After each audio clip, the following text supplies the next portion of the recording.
విశాఖపట్నం సాగరతీరపు అందాలకే కాదు ఆధ్యాత్మిక వైభవానికి కూడా నెలవు. ఇక్కడి ఎర్రమట్టి దిబ్బల మధ్య ప్రకృతే ఒక ఆలయమైతే ఆ ప్రకృతి ఒడిలో కొలువైన శక్తి స్వరూపిణి మన శ్రీ ఎర్రినమ్మ తల్లి. వందల ఏళ్ల క్రితం ఈ ఎర్రమట్టి ప్రాంతంలో ఒక గొర్రెల కాపరి తన మందను మేపుతుండగా ఒక పొదలో మెరుస్తున్న దివ్యమైన కాంతిని చూశాడు.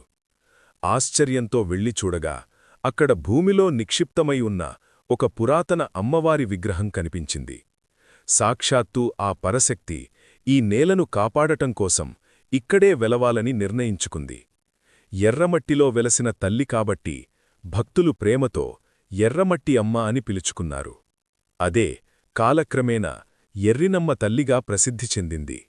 సాగర తీరాన ఉన్న ఈ నగరాన్ని తుఫానుల నుండి, కష్టాల నుండి కాపాడే రక్షణ కవచం ఈ తల్లి. కోరిన కోర్కెలు తీర్చే కల్పవల్లిగా, సంతానాన్ని ప్రసాదించే కరుణామయిగా భక్తుల పాలిట కొంగు బంగారమైంది.